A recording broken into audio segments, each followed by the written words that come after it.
I've had a few ideas for inventions in my life, and all of the good ones have since been done and executed by someone else.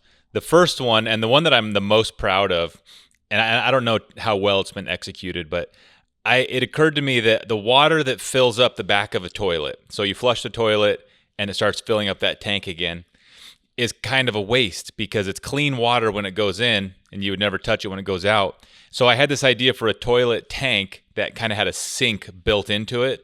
So the second after you flush, the water comes out of a faucet, you wash your hands, and then it drains off your hands right into the tank of the toilet. I still think it's a great idea. And maybe like 10 years ago, or maybe not 10, 5 years ago, I saw a picture online, it was like on Pinterest, of basically this exact toilet. And I think the caption said it was in Japan.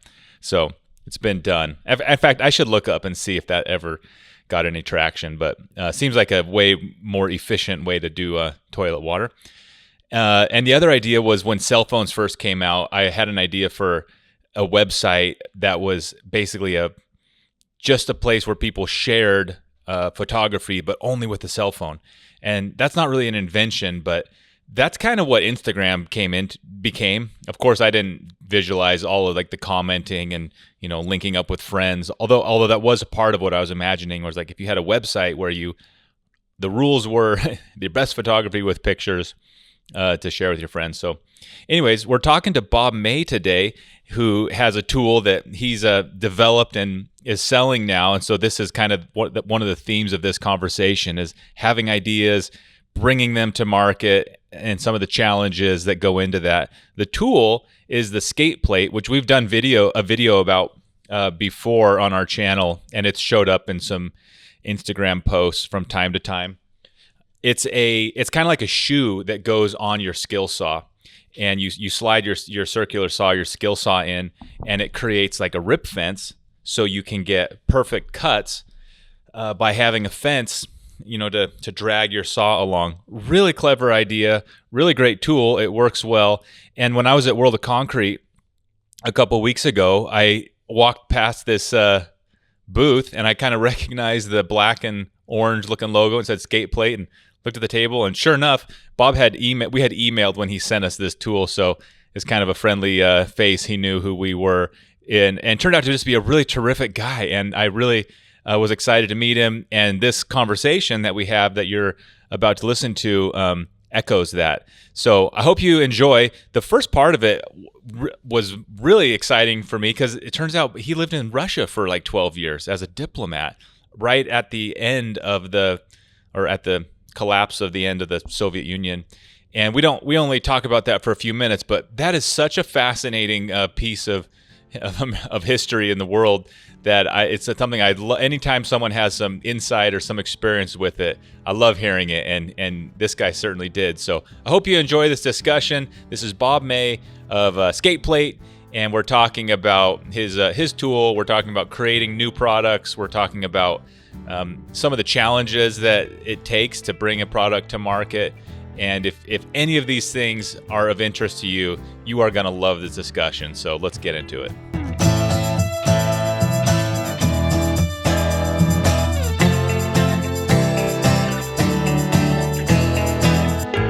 So my first question, and it was great bumping into you at World of Concrete. That was the first time I'd ever gone to any type of convention like that. So it was a new experience for me, and I'm still kind of thinking about all the things I came away with. Do you go to a lot of those, and how do they compare in terms of what World of Concrete is like versus some of the other ones you may have been to? Yeah, so when we launched this product in 2019, the first thing we were doing is kind of focusing on the trade shows because we wanted to get out and talk to retailers. So we went to quite a few. We've gone to about over 20 trade shows since September 2019.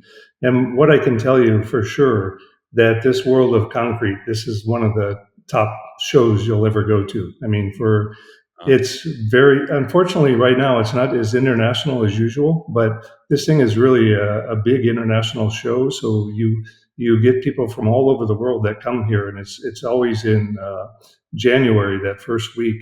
So it's by far one of the best ones. We see it as a big one for the end user because you meet a lot of guys who are tradesmen who are concrete guys, carpenters, whatever. So it's the guys who actually use the product. So that's the by far the best show for us for that. The other shows like STAFTA, we see that as an important one, but that one is more for the big players. It's like the big retailers. It's the higher level management attends STAFTA. So if you want to meet really the top guys, you go to STAFTA.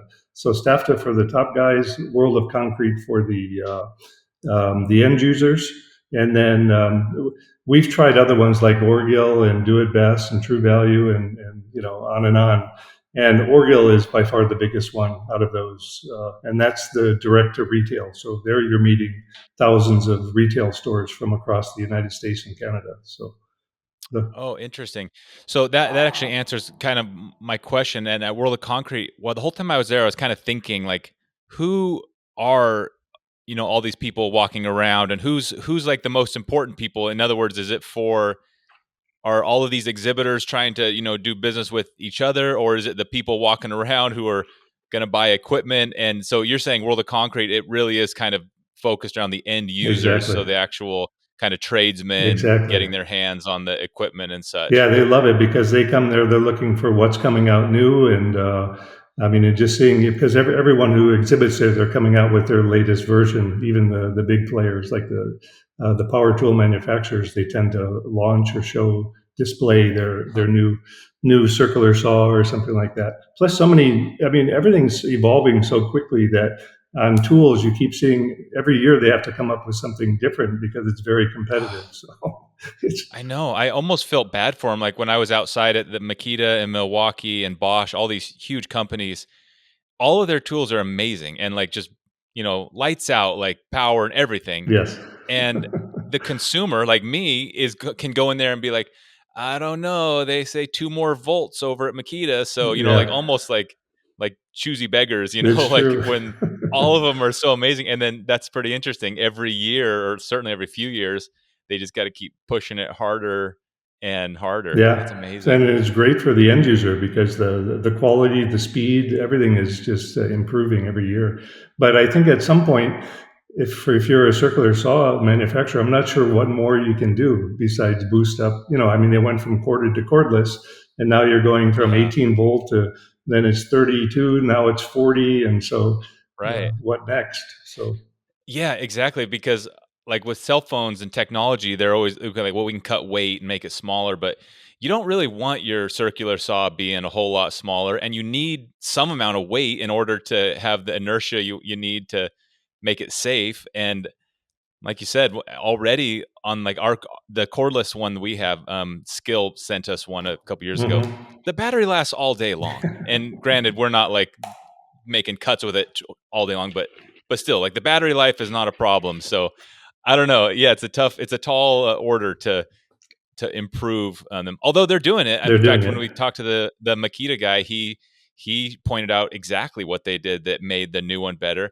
And actually, Skill mentioning them when they only had a very small display there, but it was a friendly face because we're like, hey, that's the one we're using. And I guess he also said like, here's the next one, and it's better for this reason. And Mhm. so I don't know. I guess when you really get into the weeds on it, they can find things still to improve. I've talked to So were all you of the. involved with Mhm. oh, go ahead. No, I talked to all of them, Makita and DeWalt and um, Skillsaw, and they all said the same thing that for them it's got to be something. It's a very small, nuanced thing that makes them stand apart a little bit from the other guys. But there isn't much major you can do to it, so it's got to be.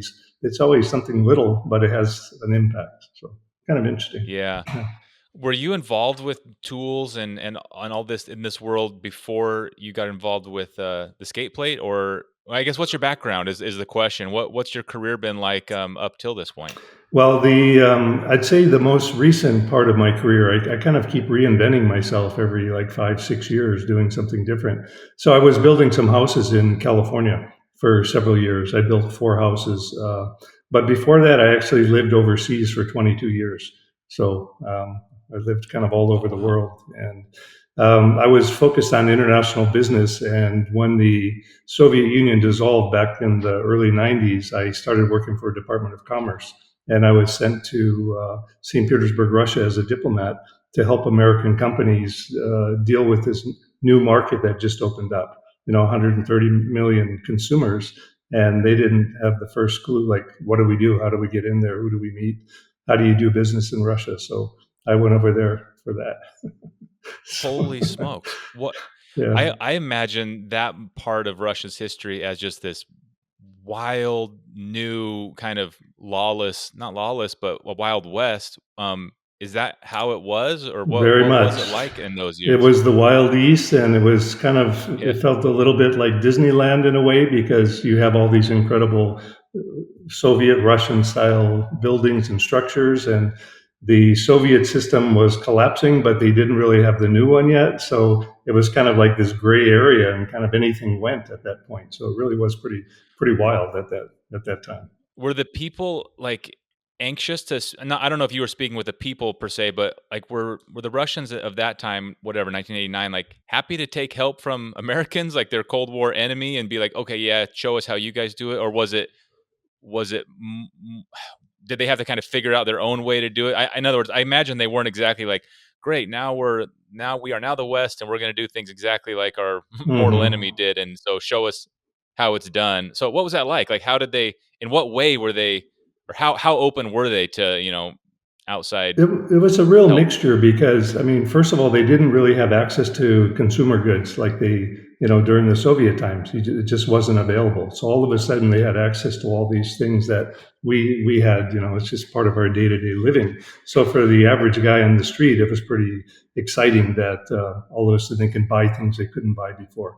But in terms of doing business, what's interesting is some of the smarter guys, the entrepreneurial types, they would look at how things were done or what was successful in Europe or United States or even Australia or wherever, and then they would just kind of copy it and replicate it in Russia, and they would become just as successful, because again, you had all these consumers that just really had never had an opportunity to be serviced in any way. So it's not like they Yeah, were saying no, let's copy exactly, but they're very smart. I mean, the Russians, these guys, they're historically very smart people, engineers and doctors, what have you. mhm. So they're very innovative people, very creative. So they took it and they ran with it.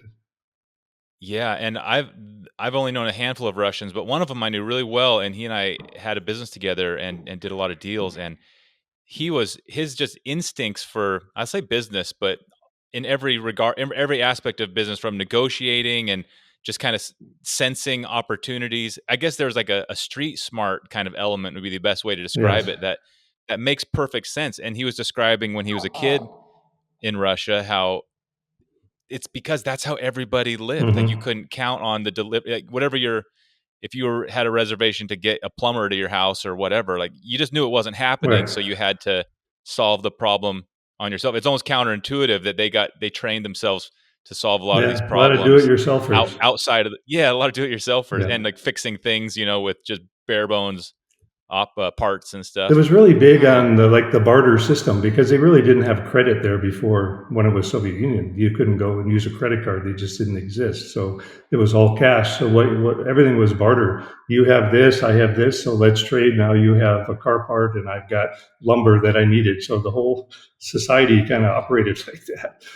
So So you were there for 20 years, not is all is that in what you Russia. said? I was all over the place. I was in Oh, Russia. I spent 12 years in Russia, and 3 in oh. Kazakhstan, 3 in Tokyo, 3 in Switzerland. So, uh, Holy smokes. So what's it been like watching, and we'll get to the skate play, but this is so yeah. fascinating. What's it been like over the last 20 years from that time till now? Because Russia has gone through a huge transformation again of having like a time of, let's say, kind of freedom till whatever it's like now. And I Yeah. only know what, the media I portrays. know. So So we just who have to knows what be that's like. careful talking about politics and things like that. But when I was there, for sure, I mean, in the beginning, it was such enthusiasm. The place was on fire. It was booming.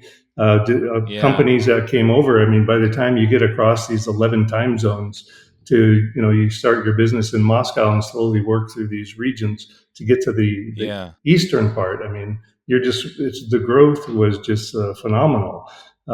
So the Huh. growth was great, but then the political situation is that you had those independent governors out there in those regions, and that just didn't last very long. So at some point, Yeah. Moscow, as the center, said, "Look, no, you guys don't have this independence. I'm putting my own guys there." So it went Yeah. from high enthusiasm to concern, and it became negative, and you started to see a lot of Westerners starting to back off and to leave the country. And when it Mm. got to the point when the Russians themselves started looking for their, as they say, their plan B, how do they exit if it gets too bad? So yeah, it kind Wow. of came back to a little bit. They call Well, it controlled democracy, is what it is. That's the best way to yeah. describe it. So you're kind of Yeah, free, but I was just listening to something, it was so interesting, and it was talking about more in the Soviet era, how everybody knew that the KGB controlled everything and was lying, and they kind of accepted it, and, like, everybody knew that that's the way it was, but they mhm. just I kind of were okay with it and just went along with it, whereas they didn't have, like, this a false sense of what their government was. It is really Yeah. interesting, and what a fascinating country, especially because these people are, like you said, they it's such a different world and their experience over, last 20, 30 years. It's lots of the same technology overlap, but just a different Hmm.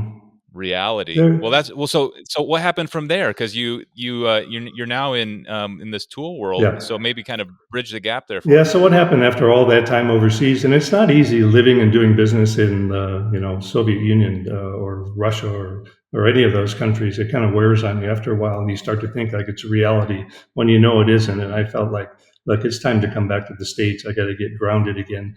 So I went to California, and I got involved.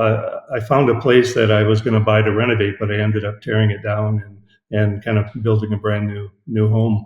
And I met my friend, and he's the one that actually came up with the idea of the skate plate. He's been there building houses for about 30 years.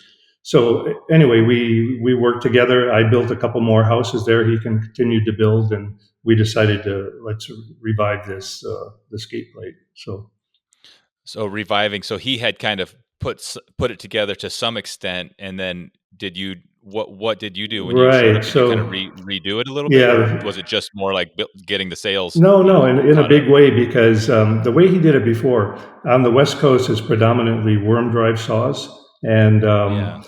so what he did is he designed one for the worm drive version of the circular saw. And the way his original design, you actually had to remove the factory base plate from your circular saw and then bolt the Oh. skate plate onto it.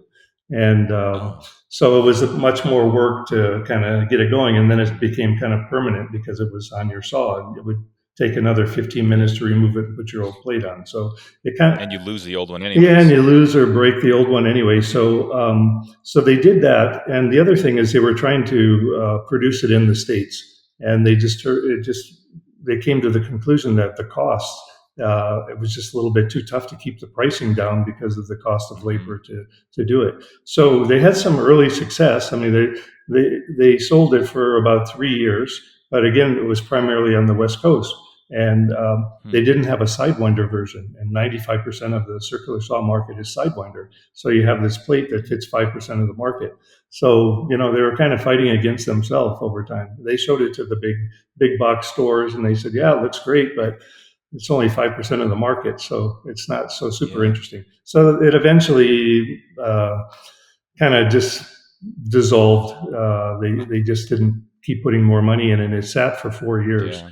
So when Oh. I came along and I was building, and we said, "Look, why don't we just revive this thing, do it the right way? Let's learn from your mistakes or the lessons from before." And we Mhm. said, let's, instead of having to remove the base plate, let's create like a shoe where now you just slide your saw in, and you slide it in. It just takes a matter of seconds. And then, Yeah. because that was a big hassle. That was part of the hassle. Yeah. So we did that, and we said, again, to be smart, if we really want to make this available to circular saw users, we need to have two versions, one for the worm drive, one for the Sidewinder. So we made two Yeah. versions. So it took about 18 months because you have to redesign. And that takes time for the design, then getting the developing the tooling, and then running some pilot production and testing it out. And so it was 18 months from the thought of reviving till actually launching the product again. So, Wow. yeah. Do you have any, like, insight for why it is that the West Coast uses worm drive, and everybody else uses the sidewinders. What is it about West Coast that made that the direction that everybody went? Pros. What I've been told is that the Army Corps of Engineers used to work in California, and they designed the worm drive saw. They developed it because they needed one with more torque, and they wanted one where you can look at the blade on the left side instead of like reaching over looking on the right side. Yeah. So they were predominantly in California and the West Coast, and they were doing all this work. And my understanding, they just kind of dumped them there, and that was it after they finished. And it just kind of picked up. So when you meet guys now, most framers, carpenters, whatever, who've used worm drive, they just will never use a sidewinder again. They're just so Yeah. comfortable with the worm drive. It's heavier, but it has more torque, and they just find it's a better heavy duty circular saw. Yeah. So it's been And primarily being West able to Coast. see the blade, seeing that blade just seems like, how do you give that up? Yeah, At it's least true. if you're right-handed. It's true. So you see it primarily in California, Oregon, Washington. You see some in Nevada and parts of Texas, but it's picking up a little bit more. I talked to some of the power tool companies, I mean the big guys, and they said they're starting to see increased sales of worm drive on the East Coast now. So there is a kind of a shift, people trying it. And again, the left blade, the more torque. Yeah. It's a great saw. They're excellent. Yeah, and maybe the best of all, if you're left-handed, then you could use a sidewinder. Now you can actually see it, and so maybe Right. that would tip the scales. But point is, there's definitely a place for both, and I'm sure the sidewinders generally are less expensive because there's a little less mechanical machinery happening with that Yeah. worm drive, that gearing, and however that They're works. So the lighter, cost, yeah, the cost and the the cost, high size make it's speed, different. spinning. Yeah. So Yeah. that's pretty Wow, good. that's really yeah, that's really cool. Okay, so you guys, in fact, I've got one right here. Hold on one sec. Okay.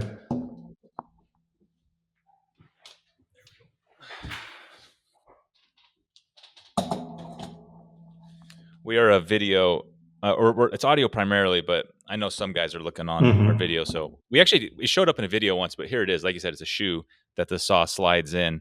And so, anyways, you kind of helped redesign it to this to where it's like Exactly. a more temporary, or use it when you need it, and then slip it back off Exactly. of a tool. And then what happens from there? Because like a lot of people, I've had ideas for tools and products and never brought them to even manufacture, but that always felt like the easy part. How do you then like get that thing, distributed Hmm. across the Hmm. country? So and I'm curious from your with you, because you don't really maybe have the training as a supply chain expert necessarily, but what did you guys, how did you take the next step then to get it spread across the country? Okay. Let me tell you. Can I tell you a couple of things about the plate first before I get to that? About Oh yeah, why? yeah, Yeah. yeah, yeah. Because Yeah, let's stick on the the plate. whole idea behind the plate, because if you're on a job site and you need to cut some, you need to make some cuts, you need some rips of some identical pieces of wood. The only real options you had before was a table saw. And if you have to lug that table saw everywhere on the job site, it's a hassle. Uh, Yeah, and wherever the table saw is, then you have to bring the wood to the table saw to cut it, or keep moving the table saw to where your wood is. So that was yeah, one thing, because we were thinking about, look, we're on the other side of the job site, and some sites are quite big. You have to keep lugging this thing around, plus lugging it around in your truck. And the other thing is they're known to be rather dangerous. The table saws, because you have this exposed blade, and you're getting about 40,000 injuries a year in the United States alone just from table saws. wow, So that's like you lose lost job time, etc. So we saw ours as an alternative to the table saw, in the sense that ours became essentially a portable table saw, because you could take it anywhere on the job site. We created the rip fence. We put rollers on it, and the adjustable rip fence. You measure the first cut, so you basically do away with table saw. You do away with chalk lines. You don't need it any longer, and the speed of the cuts now, it's so much faster. So you really save a lot of time. And the yeah, other thing about it was, we just felt that it was a much safer product, in the sense that we put a handle on the rip fence. So it's like, finally, for the first time, you can actually use a circular saw with two hands. I mean, some do have a knob on it, hmm but for ours, for making really measured cut, it was, we tried to think of everything, how to address a number of issues with one product. And Yeah. we produce it overseas now, and that reduced the cost by over 30, close to 35%. So the original Mm. one used to sell for about $125, and now it sells Mm. for 80. So we knocked, we Yeah. knocked $45 off the price. So Yeah, that's a lot. It's funny about table saws because I always thought of table saw as like how you get perfect cuts and like you can't beat it. And that's true, fine. Until I bought one of those like job site portable ones, like the kind that you would set up on a job site that like one guy can mhm. carry around.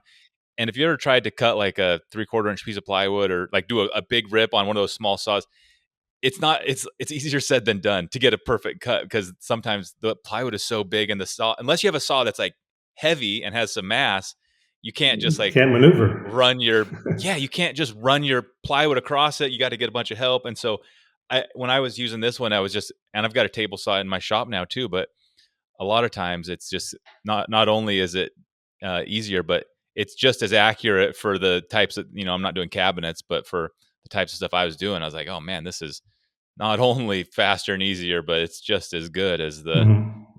the contractor or the lightweight style saws that push around easy.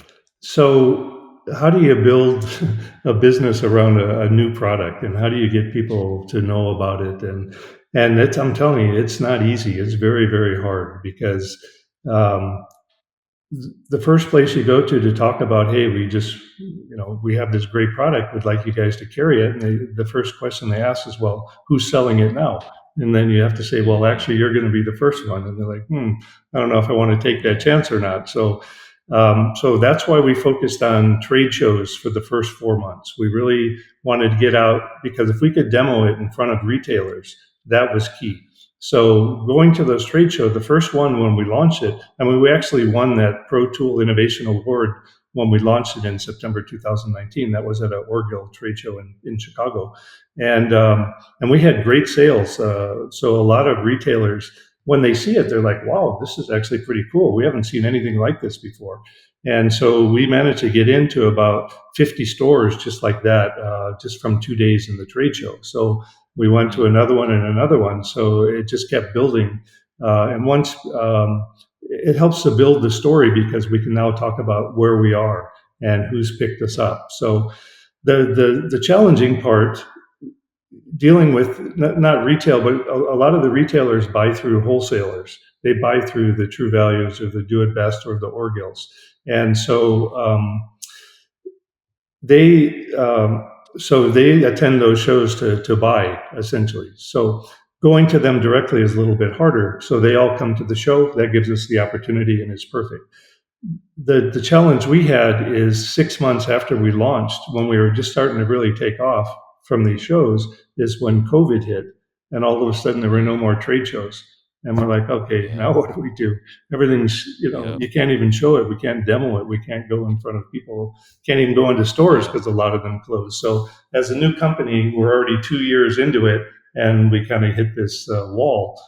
So Yeah. but everything started to shift to online, um, and a lot of these, the big box stores or the bigger chains, they want to test your product out online first. So before they'll take Mm, it in store, they want to say, well, let's see how it performs online. So we started getting onto more and more online stores. And what I can tell you is, in 2019, only 1% of our sales was online. And then in 2020, it went up to 28%. And then last year, we were at 54% of our sales are online. So this is the wow. shift. Is really so we became very much online, and we got onto Lowe's.com, we got onto HomeDepot.com, we got into Home Depot Canada online, uh, Huh. Menards online, Tractor Supply. So we're getting into more and more of those online, and we're trying to now transition into the in-store. So at this Huh. point, we're in over 300 stores across the U.S. and in Canada in retail.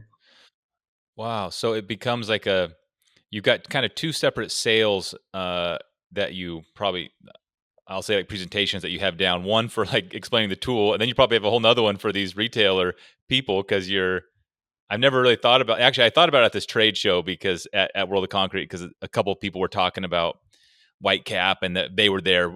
Basically, their whole purpose was just to pitch to, Hmm. these retailers and such. So that was the first time I kind of thought about it. Like, oh yeah, if they bought, then that's your home free. At least.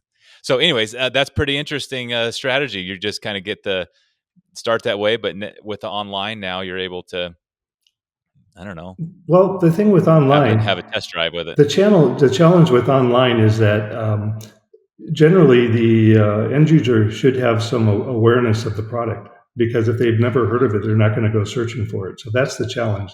Mm-hmm. We need awareness. That's the key for us. On the retail side, what we decided to do, you saw our point of sale displays that we had in the booth that we put in retail. So what we decided to do is actually, when we provide a retailer with the point of sale display, we give them this 10-inch video, and it's preloaded with the promo video from our website. So now a consumer in the store, they see the video, they see the skate plate in action, and they go, oh, now I get it. And without that, I mean, you just have our packaging hanging on a shelf, and it doesn't explain what it Mm-hmm. is. So that's one of the issues.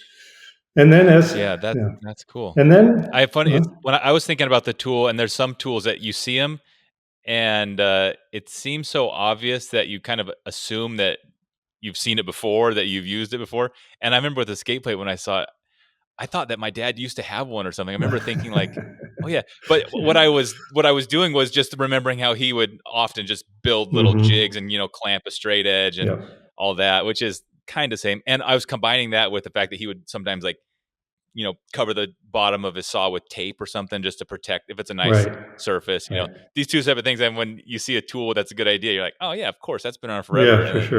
but in actuality, it's like, no, it hasn't. It should have because it's obvious But now. it's interesting because there's always some old hardcore guys that would never use this because they say, Yeah. "Look, I can cut straight. I don't even need a chalk line. I can do it. I can use my finger." Hmm. But the younger, I mean, guys, they're like, "Look, why be foolish? This thing really does the job. It makes life a lot Yeah. easier." Well, there's a level of like skill that the pros have that the rest of us don't, and they really can. And it's for them, no doubt, faster to do it that way. But when you're a weekend warrior, Hmm. you don't have that. You don't have that skill to get as good as you don't have the skill to get pro cuts, Yeah. and so you need like every uh every bit of help you can. That's what we say, cut like a pro. This one helps you to cut like a Yeah. pro. But we made some upgrades because we made the first production, and then we learned. I mean, there was nothing bad about the original one. It's just we found ways to make it even a little bit better. One was with that skate guide where we had you that's the one you have. It has the four roller head on there, and Right. yeah, and then now we've come out with the 10 roller head. Yeah. So now if you want more stability, I mean, it's much better. So you get a lot of stability for those Yeah. rip cuts, but you can also use it like a portable panel saw, because now you can hang your saw and cut horizontal cuts. So Good point. I hadn't had an opportunity to do that with it yet. yeah. Wow, that's really neat. So now that your brain's been like doing this for a while, thinking about creative ways to use tools and stuff, are you you don't have a background as an inventor necessarily, No. at least by training, but are you coming up with more ideas? And now that your brain is thinking this way, do you find that you're got other things coming to the surface? What I can tell you is that when people see it and then I talk to them, so many times people come to me and they say, I had this idea. They wanted to, Mm, I'd like to take this and actually turn it into a product. But then I start to explain to them what you have to go through to do it. It's not so easy. It's a lot of yeah. work. But we have some ideas.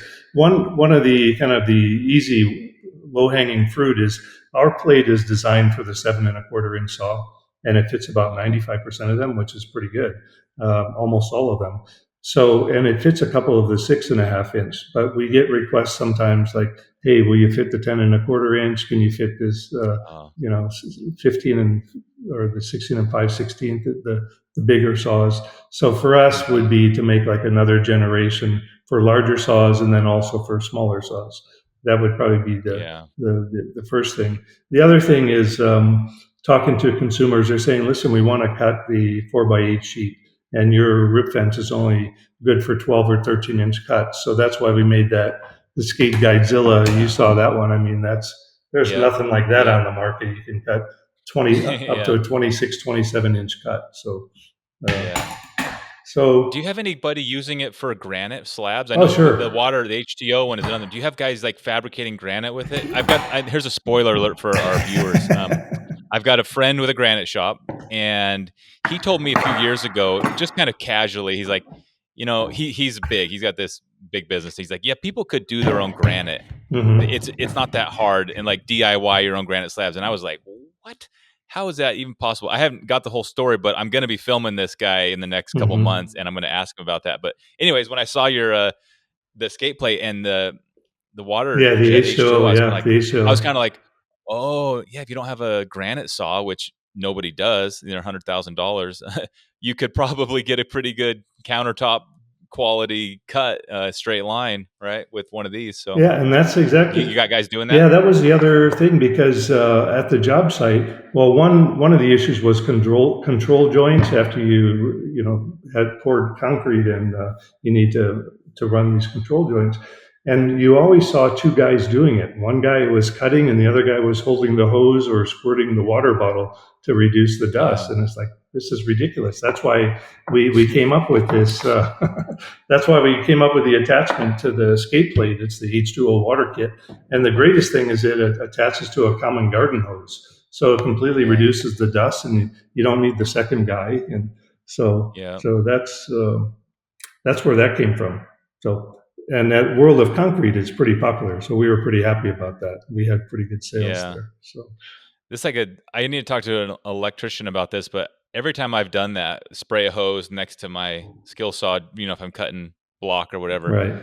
man, I can't help but just feel like I'm about to get I blown up or shocked. know. Is that a thing, or is that like modern outlets like accommodate that, or is that truly just something you don't have to worry about? Well, well, the thing is, you have this adjuster on the water flow adjustment on the H2O. You don't really need high pressure water. You just need enough to control the dust, and you just point it at the point of the cut. So it keeps the water kind of on the blade Mm, side, but then it comes with this GFCI, the circuit interrupter. yeah. So, but Okay. we have not heard. I mean, these guys keep buying it, and they're using it, and they Yeah. like it. So, I mean, Yeah. otherwise they're cutting with a regular circular saw, but someone has the garden hose, so Yeah. everyone's doing it. Well, having the GFI outlet right there I would feel better. And like I said, Yeah. I've done this and I've seen guys do it all the time. And it's never a big deal, but every time I'm doing it, Yes. half of my brain is thinking about the cut, and the other half is thinking like, I wonder how deep that water has to get in the saw before it like connects to the handle housing and I and really know. like, Yeah, you see it and you you know what think I about that. I know no one wants to mean? get electrocuted. Unfortunately, nobody has, but no, I Yeah, get it.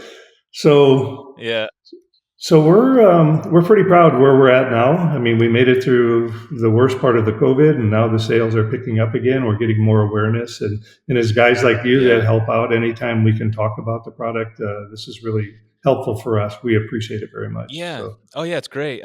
One more question for you, and maybe it'd be like by way of word of advice that you could give. I've had, like I said, a few ideas for products. The place I always stop is when I have to get out my wallet and like pay a bunch of money to an attorney or somebody to investigate or manufacture. There's so much risk. Mhm. Well, not risk, but no, it is risk. You risk a lot of money by testing and getting it started. You guys are you obviously got past that. You're way down that road. So, do you have any advice? I know there's people listening who are interested in creating new products. I had a friend, and I'll maybe put this in the intro, but his grandpa invented a lot of the tools that the fencing industry still uses Mhm. because they made his job easier. He was a fencing guy, and when you're doing that every day, you can come up with, man, if only this. And this was a long time ago, but his family still uses all those tools, and they had patents on it for a long time. And I know a lot of the tradesmen who are doing these things have ideas because they would make their life easier. So any words or comments to people thinking those things, whether it's cheering them on or whether it's giving them a word of caution about what it actually takes to get into it. Well, I guess a couple things. One is it definitely takes longer than you thought. Everyone thinks it's such a great idea, and once you create this product, it's just going to take off like crazy. And unfortunately, it just doesn't happen that way for kind of the reasons I was telling you to get the exposure out there. And so expect that it's going to take longer. Um, when you look into if you're producing something, you need to create the tooling first, and then you start looking into where are you going to get this done? Can you do it in the U.S.? Can you do it for a reasonable price? Because it all starts to add up. And I know we were concerned, and other anyone who invents something, you're concerned. You have this idea, and it's already you have like a prototype. You kind of want to talk to someone about it, but you're afraid to show it because they're just going to take your Yeah. idea.